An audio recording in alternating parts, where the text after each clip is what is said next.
All right, ladies and gentlemen, this is from yesterday, 4/16/2020. The president comes out for a few minutes, honors America's truckers, as well as we'll cover about the first 17 minutes or so of the Corona Task Force briefing from yesterday. So, without further ado, Mr. President, what do we got? They are beautiful, beautiful trucks. I like trucks. That's the real deal. You wouldn't switch jobs with anybody, would you, huh? You wouldn't. I know the truckers. They wouldn't switch with anybody. It's what they love, right? That's why they're good at it. These are the best, too. Well, thank you all for being here as we celebrate some of the heroes of our nation's great struggle against the coronavirus, our brave, bold, and incredible truckers. And look at that equipment. They're the best made. And great companies also, and companies that have really helped us a lot. We appreciate that. At a time of widespread shutdowns, truck drivers form the lifeblood of our economy and the absolute lifeblood. For days and sometimes weeks on end, truck drivers leave their homes and deliver supplies that American families need and count on during this national crisis, and at all other times. They're always there. Their routes connect every farm, hospital, manufacturer, business, and community in the country. In the war against the virus, American truckers are the foot soldiers who are really carrying us to victory, and they are. They've done an incredible job. We've had no problems. It's been just great, and we want to thank you very much. It's really great. We have a little special award, too. To every trucker listening over the radio or behind the wheel, I know I speak for the 330 million plus Americans that we say, thank God for truckers. That'll be our theme. Thank God for truckers. On this special occasion, when we honor the truck drivers of America, I'm grateful to be joined by Secretary of Transportation Elaine Chao, who's doing a fantastic job, and the CEO of the American Trucking Association, Chris Spear. Secretary Chao, please say a few words. Thank you. Thank you, Elaine. Mr. You can move President. that if you'd like. I'm a little bit shorter, so. Mr. President, thank you so much. I am so pleased to join the President in honoring America's heroes, our country's truck drivers and trucking industry. The whole country is cheering you on. Without you, it would be impossible to keep our economy moving and get food, medical equipment, and essential supplies to where they need to be. The U.S. Department of Transportation has been hard at work to help you do this difficult job for our country. At the President's direction, we have reached out to the trucking industry on an unprecedented basis, listening to your concerns, providing regulatory relief, and helping ensure that truck stops and state rest stops are open and food is available. We are so grateful for what you do. Truckers are playing a heroic role in helping America cope during this crisis, and truckers will be a critical part in helping our economy recover once this crisis is past us. The administration is here for you. Just let us know. So a big thank you to America's truckers, their families, and to the entire trucking industry for keeping our country moving. You are truly America's heroes. Thank you, Mr. President. That's the thing. It's logistics. A lot of folks now here's the thing. During something like this, we see all the doctors, the nurses, all our medical professionals. They are right there on the front lines getting potentially exposed to the virus and everything. And now we're starting to pay attention more to the folks that are actually working within the grocery stores, the folks that actually help keep America fed, the farmers, the dairy farmers, and just all those other folks. But how do all these products, whether it's PPE, whether it's the food that we put on our table, how does it get to us? It gets to us through logistics. And the truckers are the lifeblood of those logistics. So let's finish that. We'll pop over to yesterday's remarks. Coronavirus Task Force. President goes on for about 17 minutes before he hands off to Vice President Pence. Since World War II. Sorry. Thank you very much. You're welcome. Our nation is engaged in a historic battle against the invisible enemy. To win this fight, we have undertaken the greatest national mobilization since World War II. And that's exactly what it's been. We've marshaled every instrument of American power, and we've unleashed our most potent weapon of all, the courage of the American people. These have been trying times. A cruel virus from a distant land has unfairly claimed thousands of precious American lives. To every citizen who has lost a cherished loved one, your pain is our pain. We mourn as one national family. Our country has come together. We draw solace from the faith that God has received, and the departed, He has taken the departed into His eternal and loving embrace. They will never be forgotten. Over the last weeks and months, millions of Americans have joined together in a shared national sacrifice to halt the spread of this horrible disease. The Army built field hospitals and sports arenas and convention centers. The Army Corps of Engineers is great. Over 20,000 beds in record time. The Navy sailed hospital ships to our biggest cities. Life-saving supplies and experimental medicines were rushed to the front lines as we launched a rapid search for groundbreaking treatments and vaccines. We built the most advanced and robust testing anywhere in the world, and we've done more testing than any country anywhere in the world. We suspended dangerous foreign travel. We leveraged our industrial base to produce vast quantities of critical medical gear and enacted a historic $2 trillion relief package. Through it all, we have seen the heroism of our doctors and nurses like never before. These are our warriors. The bravery of our truck drivers, such bravery, and food suppliers, such incredible bravery, and the determination and drive of our citizens. Through this unified national endeavor, we have made great progress. You could really say incredible progress. Our experts and scientists report that our strategy to slow the spread has saved hundreds of thousands of lives. Models predicted between 1.5 million and 2.2 million U.S. deaths. If there was no mitigation, could have even been higher than that. And between 100,000 and 240,000 deaths with mitigation. It's looking like we will come far under even these lowest numbers. So, thanks to our all-out military operation and the extraordinary devotion of our people, we believe we will experience far fewer deaths than even the optimistic projection, but there is no such thing as an optimistic projection on death. One person is too many. Our experts say the curve has flattened and the peak in new cases is behind us. Nationwide, more than 850 counties, or nearly 30% of our country, have reported no new cases. It all really depends on the area. I know Governor Baker was saying likely within the next week or two, Massachusetts would likely be hitting the peak of that curve as well. Again, that is what I heard. Every state is different, and Commonwealth. Continue, Mr. President.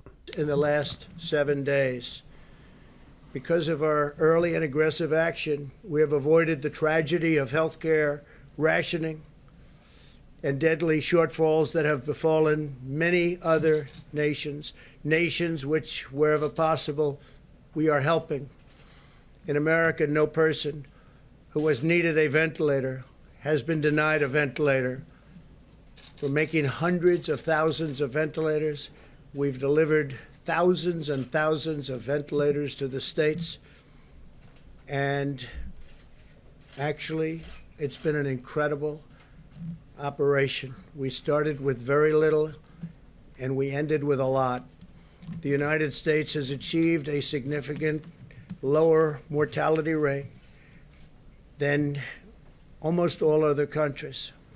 Based on the latest data, our team of experts now agrees that we can begin the next front in our war, which we are calling opening up America again. And that's what we're doing. We're opening up our country. And we have to do that. America wants to be open, and Americans want to be open. OUAA. As I have said for some time now, a national shutdown is not a sustainable long-term solution. To preserve the health of our citizens, we must also preserve the health and functioning of our economy. Over the long haul, you can't do one without the other. Cannot be done. This is one of the difficult things in this situation here, in that you do not want to do anything that's going to increase the spread of the virus, which would lead to likely more deaths as well.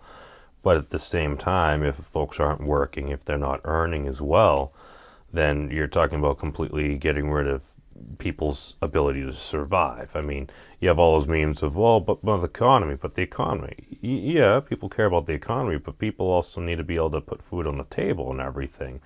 And if you're asking folks to go without, I mean, you're seeing record long lines at looks like food banks and everything, and just a general sense of a lack of potential purpose, because that's the thing. We're also concerned about people's mental health, just being cooped up inside as well and not feeling like you're really contributing and stuff. I mean, that is hurting people as well. So, I mean, there doesn't seem to be a good answer to this either way, but continue, Mr. President. To keep vital supply chains running, these chains have to be taken care of so delicately. They're delicate. The balance is delicate. We want to deliver food and medical supply. We must have a working economy, and we want to get it back very, very quickly. And that's what's going to happen. I believe it will boom.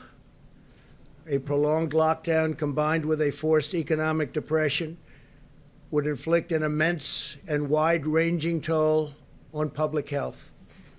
This includes a sharp rise in drug abuse, alcohol abuse, suicide, heart disease, and many other dimensions of physical and mental well-being.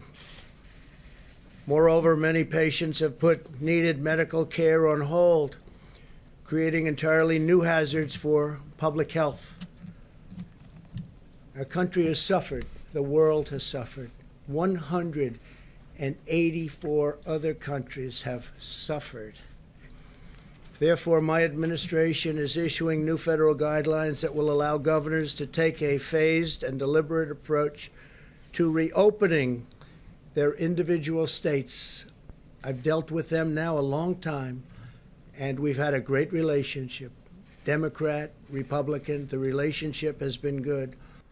Now, apparently right before this, the president had, I believe, a teleconference with all of the nation's governors as well to kind of lay out the plan, and then he came forward to inform the rest of America what was going on. So continue, sir. This strategy is based on hard, verifiable data. I want to thank Dr. Birx for her incredible leadership in crafting these guidelines in consultation with scientists, experts, and medical professionals across government. Dr. Birx will explain the guidelines in more detail in a few moments. And Dr. Fauci has been absolutely terrific. We've all worked together, and we've worked together well. They are interested in the health of our country, and we're all interested in the viability and making us truly great again.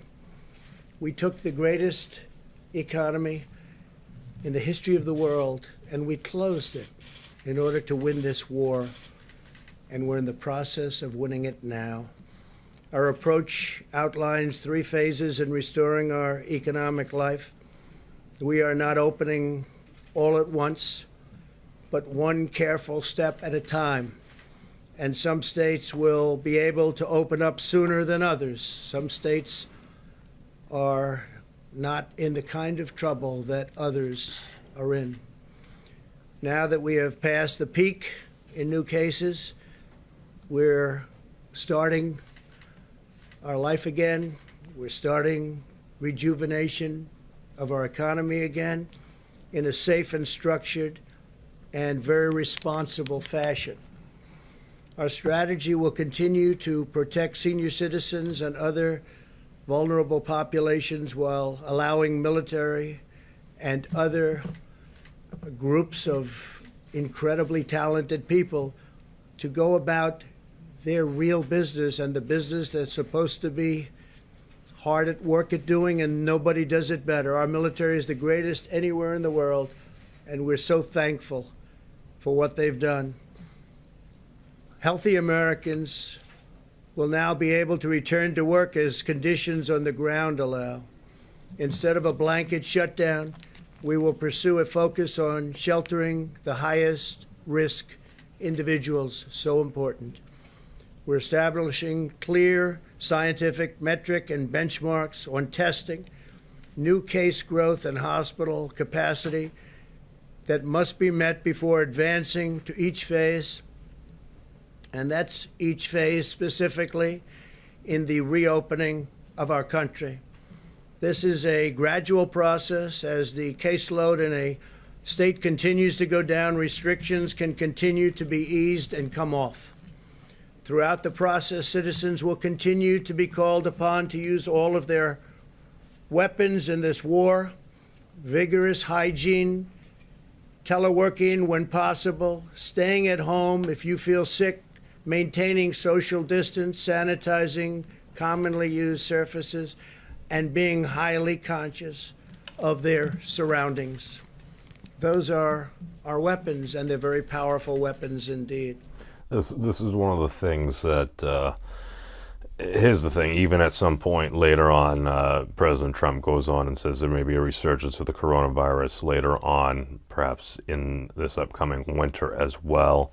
And I'm seeing different reports from either it was Harvard or MIT, and they're basically discussing that we're going to end up having to do some form of social distancing, mitigation, or stuff like that, perhaps for even years to come. So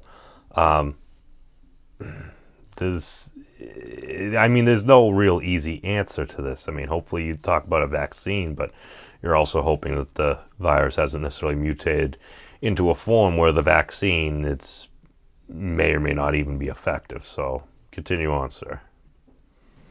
Governors will be empowered to tailor an approach that meets the diverse circumstances of their own states. Every state is very different. They're all beautiful. We love them all, but they're very, very different.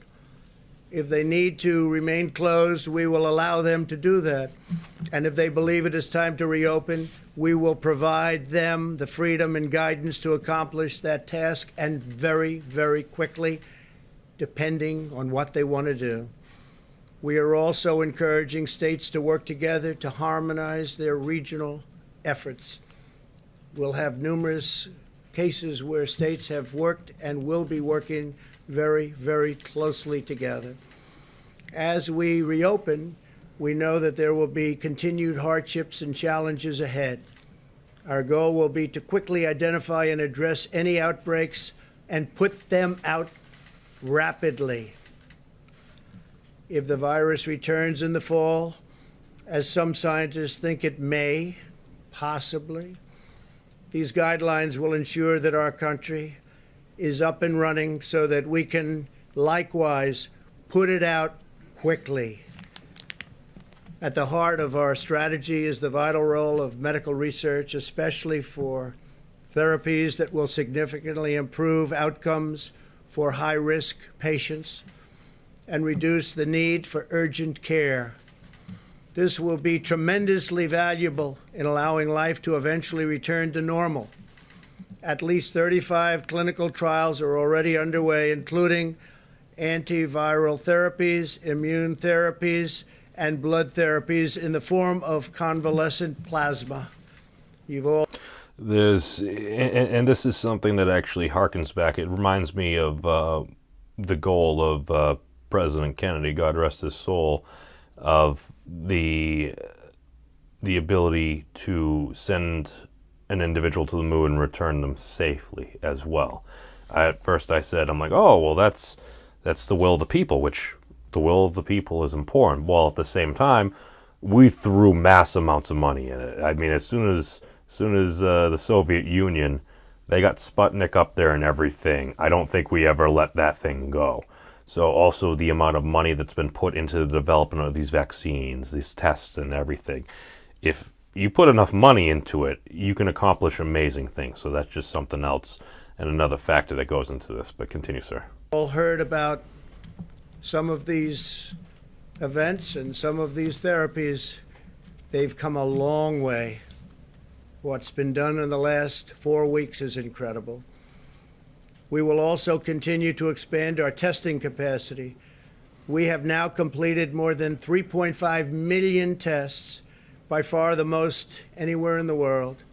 Areas of our country that have been hotspots have done much more testing on a per capita basis than South Korea. We've done more than South Korea, and South Korea has done a good job, but we've done more.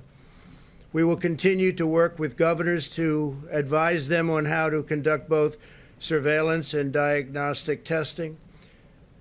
We have now distributed over 600,000 Abbott ID Now point-of-care diagnostic tests. These are tests that are done on site, and within 5 minutes, you know the answer, positive or negative. In recent days, we have seen a dramatic increase in the number of tests performed by hospitals and academic institutions, with more than 120,000 tests recently reported in a single day, far more than any country in the world has ever been able to do. And our numbers are actually going up. As these new and better testing solutions come online, we're seeing this additional capacity reflected in the numbers. For this reason, the number of tests processed in commercial laboratories has dropped from approximately 100,000 to roughly 75,000 tests over the last week. The reason it dropped is because we have so many other tests and we don't even have to go through the laboratories. But the laboratories have tremendous additional capacity, and states feel free to use that capacity. Some in the media falsely reported this as a bad thing, when in fact it is a great thing, because it indicates that the states are moving to faster, more local testing solutions, including on-the-spot tests. There are rapid testing facilities, and I know Governor Baker had actually he had announced about a week or so ago that up in kind of my neck of the woods over in Lowell, Massachusetts, that they had set up and partnered with CVS to institute a larger mass testing facility as well. But continue, Mr. President. So this drop in the utilization of commercial laboratories is an affirmation that testing, which is at an all-time high, is growing at a historic rate. In other words, the laboratories are great, but now we have forms of testing that are much quicker, much better, and we don't have to use the laboratories, but they're there, and they have a great capacity to do the work. As Dr. Birx has been advising our governors for weeks, we continue to have an excess testing capacity of 1 million tests per week available for use, and our capabilities are growing every single day, especially with the new tests that are coming onto the market rapidly. As we begin a science-based reopening, we must be extra vigilant in blocking the foreign entry of the virus from abroad. Border control, travel restrictions, and other limitations on entry are more important than ever to keep the virus in check and allow Americans to get back to work. The sacrifices our citizens have made in this time of crisis will be remembered, studied, honored, and praised for generations to come. We're really all working together. Democrat, Republican, conservative, liberal, we're all working together. This is not about parties. This is about our country. It's about people. Now the American people are ready to rise to the occasion once again. They are ready to show the world once more that Americans can defeat any challenger. Together we will rebuild this land that we love. We will reclaim the magnificent destiny that we share, and we will carry our nation forward to new heights of greatness and glory. I would now like to ask Vice President Mike Pence and Dr. Birx to further explain the new guidelines. I want to thank Dr. Birx. I want to thank Dr. Fauci, and I want to thank really especially a man who has devoted 24 hours a day to his task force and done such an incredible job, our great Vice President, Mike Pence. Please, Mike. All right, and then VP Pence goes into some further details there. Generally, you have what happens at most of these press conferences. The president comes up, he gives a quick summation and everything about what's going on. At times, does it get political? Yeah, he gets political. I mean, it's President Trump. I mean, that's who he is. Here's the thing. We are having constant updates about a number of different things as well. And if something is misstated or misconstrued or something there, this is why we do need the media to kind of point it out as well. One of the reasons why I do these little things on a fairly regular basis is because I think it's good to actually see the words that come out of people's mouths as well. Because very often when we get it as either hearsay, or there's an article written up, or somebody will take a real quick little clip about something and then give their input. And very often it's political, because I mean, we're all biased, and unfortunately we live in an age where, well, the calmer, more collected, methodical take about listing out very specific facts does not get as many clicks or as view time as somebody going off the top rope and then elbow dropping the president in his sternum or something. I'm sorry, Secret Service is not a threat against the president, but y'all get what I'm saying here. That's the thing. So, hey, just want to give everyone a quick update. So, thank you all for watching. Peace out, everybody. Stay safe, and long live the elbow bump. Oop. And